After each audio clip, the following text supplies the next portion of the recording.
Mr. Wright, I will not be getting into matters of privilege. I'll just ask you a few brief questions regarding your interaction with the state as it relates to the witness that just testified.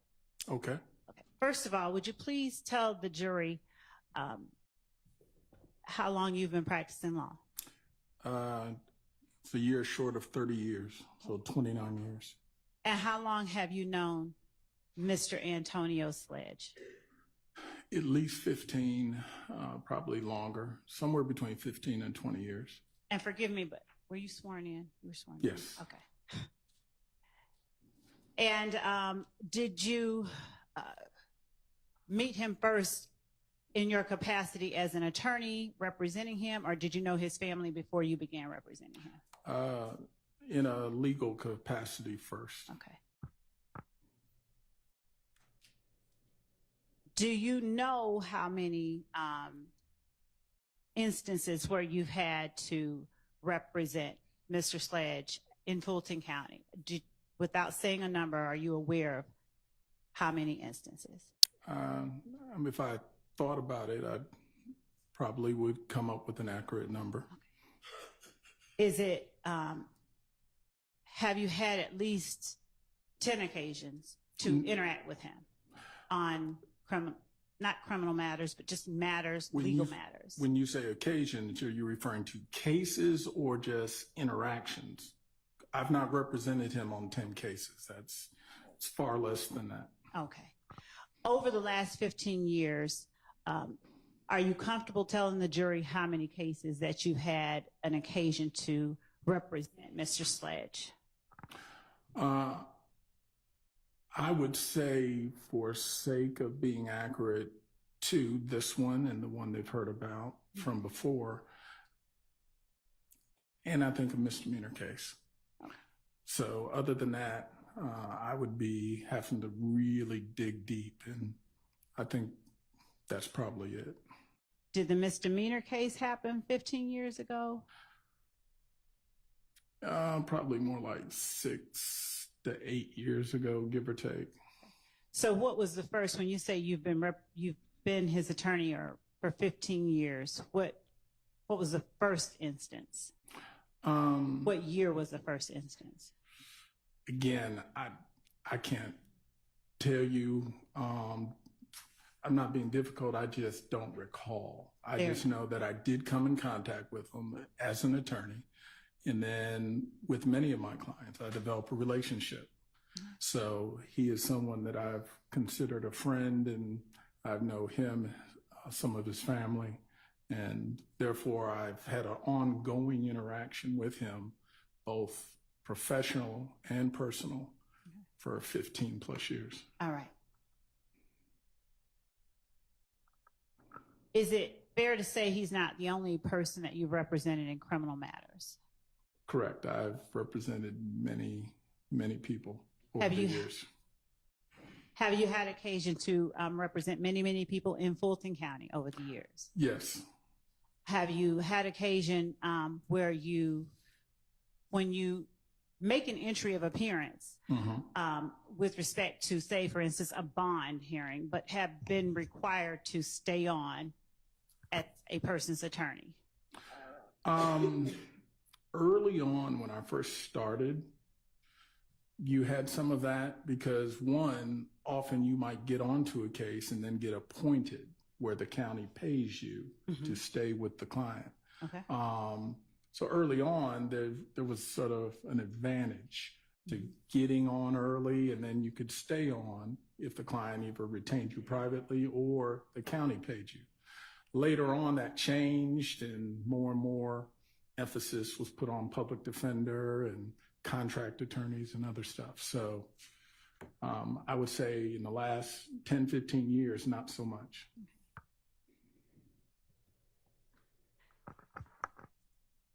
So if you signed on to represent a person in the last 10 or 15 years for one thing and wanted to withdraw, the courts have allowed you generally to do that? Generally, it depends where you are. If you're in Toombs County, Toombs County don't let you withdraw. Once your name hits the paper, you're the attorney regardless of whether you get paid or not. Okay. There's some other counties like that. Okay.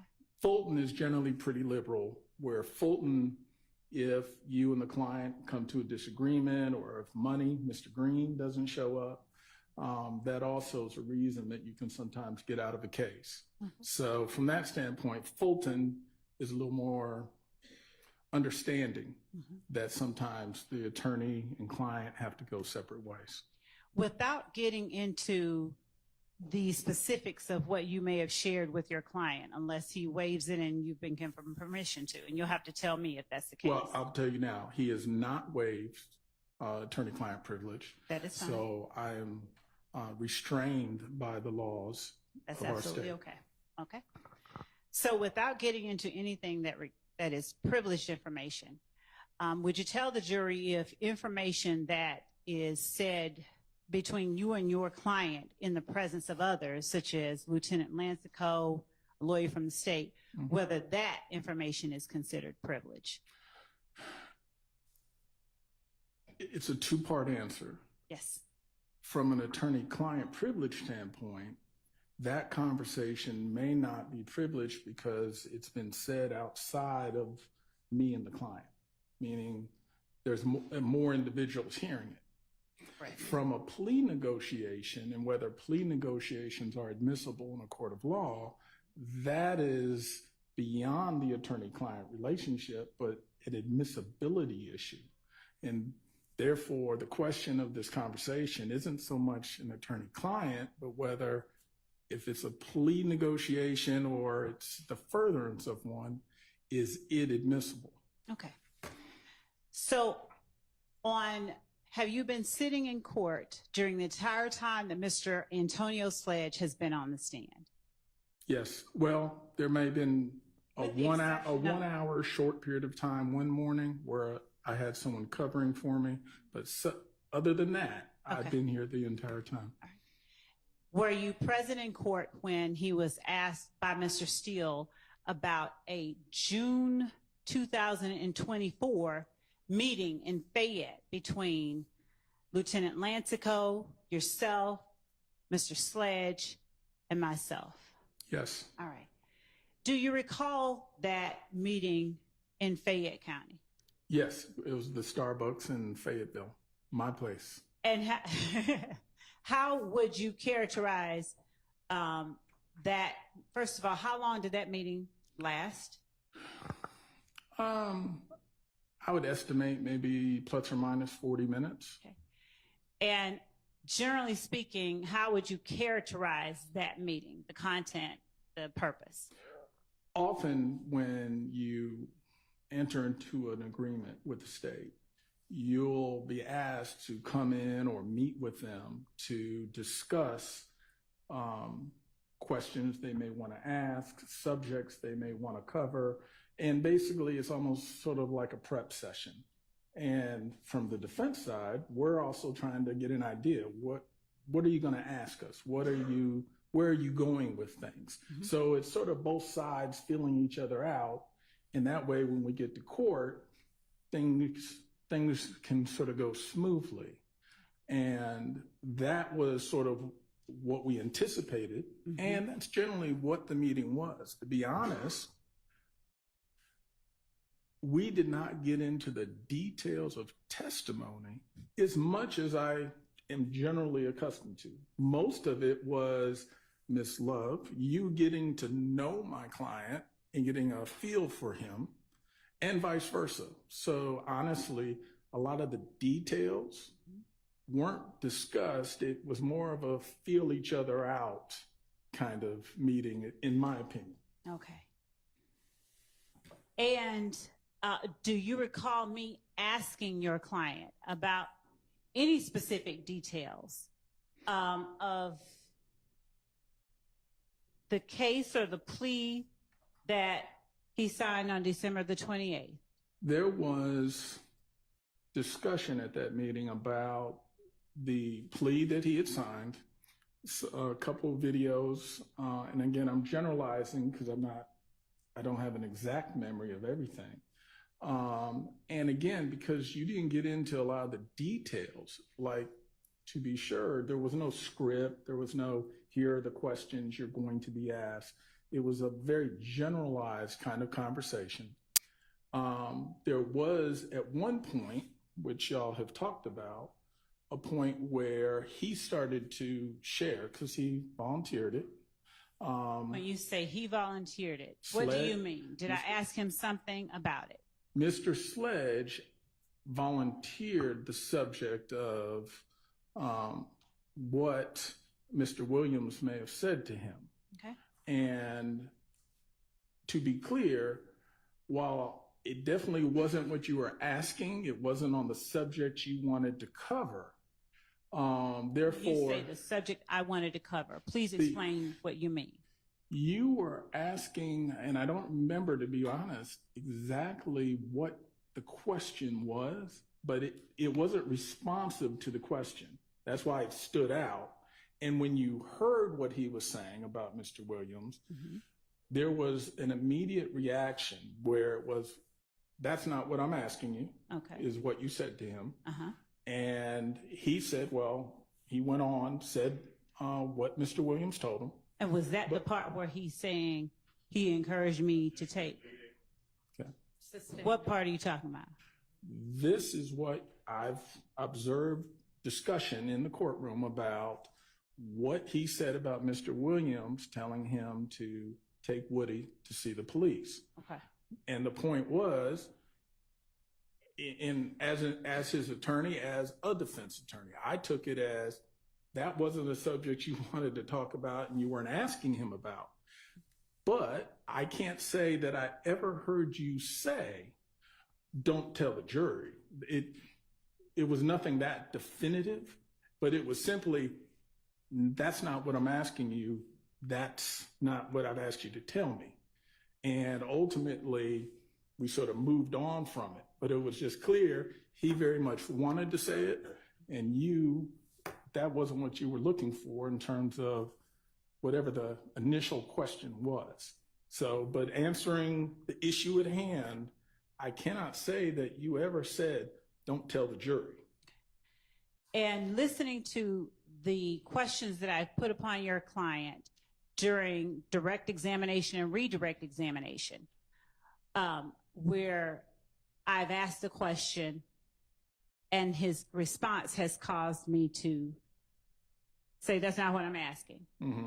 Would you characterize the interaction at that coffee shop as different than or similar to those type of interactions?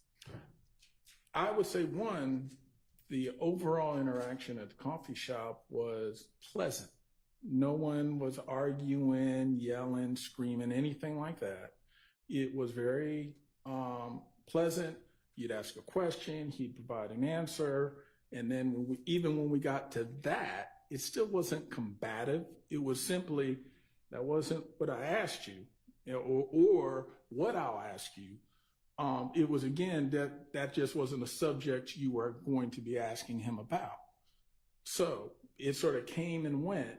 And when you say that's not or wasn't a subject I was going to be asking him about, is it your testimony that my response had to do with the question? Your Honor, I'm not. And honestly, he's a lawyer. He's going to be able to handle it. I'll give you a little leeway. Thank you. When you tell the jury that I said, that's not what I'm asking you, was your understanding that that's not what I'm asking you related to the question that I had just asked that he seemed to have not been responding to? It was to the question. That is, that was not the subject matter or topic you were asking a question to. Again, I did not hear it. And again, maybe I'm biased because this is what I do, but I did not hear it as an instruction to say, don't you tell the jury this, or I want you to only tell them about that. It was, that's not what I'm asking you right now. I'm not going to ask you about that. As in, So I did hear that extra part, but again, it just reinforced the idea that you weren't instructing him to limit his testimony in any way. It was just clear that wasn't a subject you planned on going into. Mm-hmm. So as a defense attorney, of course, yeah, my bell rang and I said, that's a hot topic, but it wasn't any ethical issue because I didn't hear you in any way try to discourage him or instruct him not to convey that information if asked. Okay. Now, were you present or were you asked by anyone else whether that was something that had been said? Well, I wasn't asked, but I will say I am defense bar through and through for almost 30 years. Just as I, in this situation, sort of call balls and strikes. I'm not on one side or the other. And when one side has contact with me, I'll reach out and have contact with the other side to make sure both sides are getting information.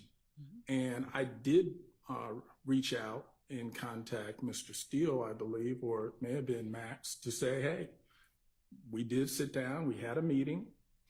Quite honestly, there's no big secrets or anything about the meeting, but I will say there was a situation where when one subject came up, it wasn't what she was asking about, but it resonated with me because knowing what the issues of this trial are, I knew my brethren in the defense bar would want to make sure they knew, Sledge knew, or was told by Mr. Williams to take Woody to the police. Now, I imagine they may already know it, but they may not have known that Sledge had that information. So just as the state was aware of it, I wanted to make sure the defense is aware of it. And I've also made him available so that if they wanted to question him, he could also be questioned by them. In other words, fair to both sides.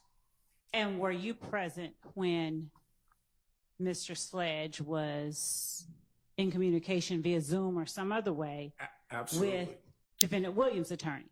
Correct. In fact, there's not been a single attorney that's contacted me, and it's only a handful of times, but they've always contacted me to talk to Sledge. Okay. Every attorney has shown perfect professionalism. Were you asked by any counsel for any defendant whether the state ever instructed Mr. Sledge to not tell the jury that Defendant Williams encouraged him to go to the police? Let me answer it in two parts. Yes, I have told them. No, were you asked? That's the first question. Oh, okay. Let me make sure I'm addressing the question because, us lawyers, we like to talk. So did Mr. Steele ask you if I told Mr. Sledge, don't tell the jury that Defendant Williams encouraged you to go to the police? Did he ask you that question? I don't recall him necessarily asking the question, but I told him my observation of that conversation. And Mr. Sledge told him his observation of that, really on the same Zoom meeting. So he actually, without having to ask it, received it from both me and Mr. Sledge. And even at that time, I said, I did not hear it that way, but if my client says he heard it that way, then he heard it that way. So it's quote unquote, two people hearing the same thing may take it a different way, especially one who is a defense attorney. Did I inquire that of you after hearing that from Mr. Sledge? Should I ask you about that? We have talked about it, yes. And did you tell me that you told Mr. Steele? No, I didn't hear that. Yeah. Well, I told Mr. Steele, I never heard you tell him, do not tell the jury. What I told you was that I've explained, I didn't hear her say that. I heard that she didn't seem to like that topic, but I can't say that I heard you instruct him. But my client insists that that's what he heard. So that's I know it's not a black and white answer, but that's the gray answer where my client has been very consistent saying, this is what he heard, but that's not what I heard. So I'm not gonna juice it up for the state or for the defense. I can only convey what I, in good faith, heard. And is there anything in particular that you recognized or saw that made you think I did not like that topic? Knowing the general idea of what the case is about, that ultimately the state's theory of the case that Mr. Williams... Without getting into what you believe the state's theory of the case is, I'm asking you specifically what you observed that made you believe. And Your Honor, I'd ask... That's not what she was asking, so no.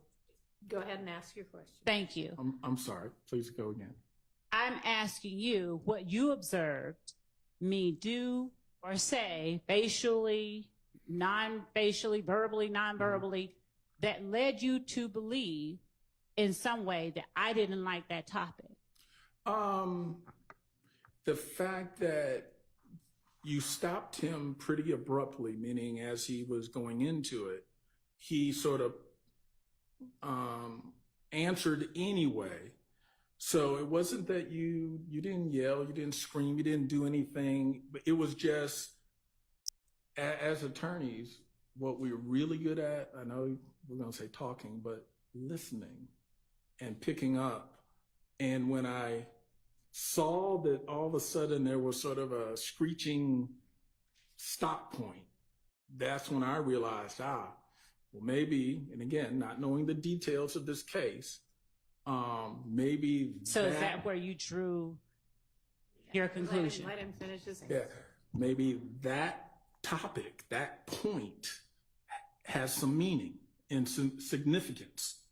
And that's where my thought was, okay, well, just as something may be significant about it in talking to the state, let me also make sure I've conveyed to the defense, hey, that might be some sort of topic. And again, I didn't know what he did or didn't do because my role sort of stopped pretty early in this. So again, my thought is if I'm neutral in calling balls and strikes, I want to make sure that they also are aware that may be a topic of interest. And but nothing about your body language or your mannerisms went to anything more than just, hey, maybe there's something there that someone needs to look into. Did I tell him that's not what I asked in a way different than you've heard me say that when he's on the stand? No. Okay. And when I've said that's not what I've asked when he's been on the stand, did you draw a conclusion that that was something I didn't want him to tell the jury? I didn't draw the conclusion, but I did draw the topic was not the topic you wanted to talk about, which of course I said, why? But it wasn't, I didn't extrapolate from that, oh, you're trying to make sure he doesn't tell the jury. Did you ever describe the meeting that we had as one where it was supposed to be kind of a get to know you kind of meeting? Yeah, I mean, that's in truth what it felt more like a let's feel each other out, get to know each other. And before your client offered up the information, Doug encouraged me to go tell the police or take Woody to the station. Mm-hmm. Had I asked him any questions leading up to that? That was towards the later part. You had already gone through some questions. I think we had asked about video. We had asked about the history of Cleveland Ave and the formation of certain gangs, notwithstanding YSL, but even before YSL. Mm-hmm. So there had been plenty of conversation and, again, more of a get to know who Mr. Sledge is, where he's from, what part of the city, how he met folks, like how he met Mr. Williams and, you know, those kind of things. So this particular part that we've been talking about wasn't the beginning. It wasn't the middle. It was probably more towards the end. And maybe 10 more minutes of meeting. Had I asked him anything about Donovan Thomas's murder? We clarified, as we did earlier, that one, he wasn't there, wasn't involved, and clarified he doesn't have specific information helpful to the state or to the defendants about the shooting of Mr. I'm blanking out that quick. Mr. Thomas? Peanut, yeah. Okay. I guess I know more so. All right. Now, you mentioned videos. Were you present in court when I asked your client about the Lie to Your Mama video? Yes. All right. Do you recall in June of this year, while we were at that Starbucks, that is your spot, where I brought up the Lie to Your Mama video? Yes. Do you recall whether I simply went into, there's a video where someone talking about you lie to your mama? I remember us talking about it generally because what was being discussed, not so much stated by him, but just discussed, is, you know, this is sort of a street topic. You know, you might pick up on any street conversation where we're talking about, hey, you might lie to your mama, your daddy, your family, but when you're in court, you got to tell the truth. But my question to you specifically is, weren't you finished? Yeah, that was it. That was it. My question to you specifically is, do you recall me asking your client, I want to ask you about a video where they're saying you lie to your mama, you lie to your kids, and your client saying, that's not me. Do you recall that interaction specifically?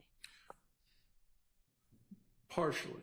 I remember the conversation and the topic. I don't remember his answer being no. I remember that conversation led to a conclusion that this is something that's just said in the street. And he didn't necessarily have a point of origin of it or this or that, but it was just something that's in the street. So that's why I can't give you an answer to both parts of your question. Mr. Wright, do you recall me telling your client, so is the answer you don't recall him saying that's not me? Correct. Okay. That's okay. I remember it being played. Wait, you remember a video being played? I want to say, I don't know if it was played or we heard the audio. On what? Well, that's what I'm trying to remember because we only had phones. We may have had a laptop. Again, and I could be incorrect. That's why the safe answer is I'm going to say no, because my recollection of that specific point is not, I don't know if we simply talked about a video or if one was shown. Okay. Do you recall me telling your client, I have a video of him saying that? You may have, yes. Do you recall telling your client, act as if the state is God and they know everything? They already know the answers to the questions they're asking you. So don't try to be clever. Just tell the truth. It is customary when I... No, wait, just, I don't mind the explanation. If I said it wrong, just say no, you didn't say that. I don't have a specific recollection of saying that, but it's customary for me to tell my clients, when you are in a cooperating posture, when they ask you questions, assume that they know the answer to the question they're asking you, that they're asking you not just to find out information, more often than not, they're testing you. They're trying to see, can they trust you or rely on your responses? Are you going to be truthful with them? So yes, it is likely I would have had that conversation. Would I have said God or some other analogy which made sense? Something. But it's more likely that I, at some point, made sure I said words to the effect of, when they ask you questions, assume they know the answer already. This is more of a testing, not a inquiry for information. So that's why I'm saying I may not have used those exact words, but I'm sure I probably did have that exchange in terms of the concept. And when would you find it necessary to advise your clients in such a manner? When they are in a cooperation agreement, and once we realize, they're putting us under subpoena, we actually have to testify. And then the posture sort of changed. That it's not just, hey, we're willing to testify. It's no, you're going to testify. And if you do, understand, you have to come in, you're going to have to tell the truth. And the state's going to question you and ask you some things. And when they do, that's when I would say, don't think you're going to outsmart them and you're smarter than everyone in the room. You need to almost assume they already know the answer to the question. And therefore, being truthful is always in your best interest. One, it's the right thing, but two, it's the smart thing. Prior to that meeting, had you already been made aware that your client would be testifying?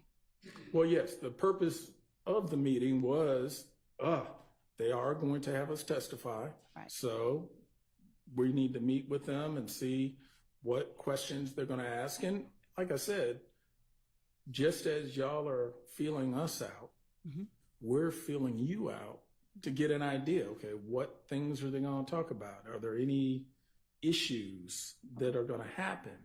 And based on the plea and the fact that there was, we'll just say, some tussling or adjusting in terms of what the state was thinking of his factual proffers and what he was thinking, I figured this would also be a good time to start to iron some of those differences out and make sure that we're all on the same page as to what he can testify to and what he can't.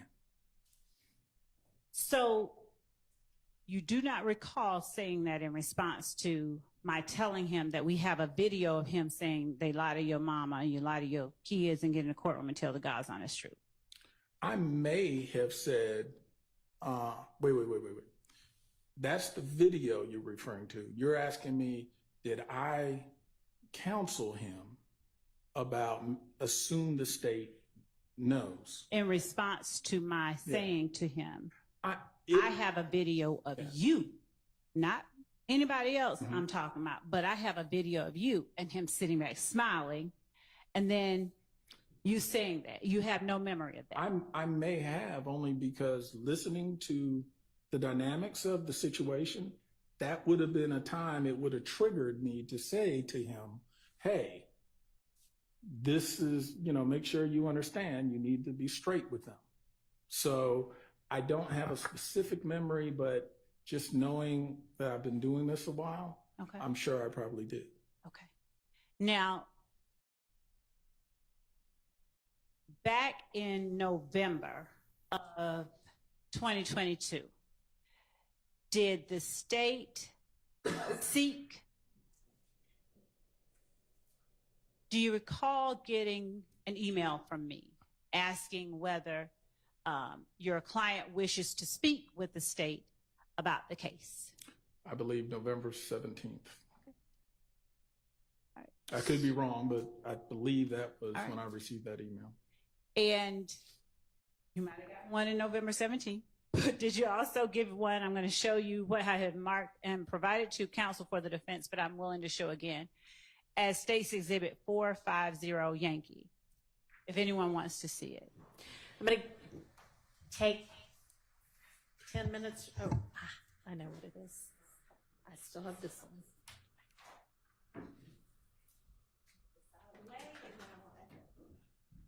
All right, we're going to take, well, it's okay. 10 minutes or so, maybe 15, maybe longer, who knows? To give them an opportunity to look at a couple of things.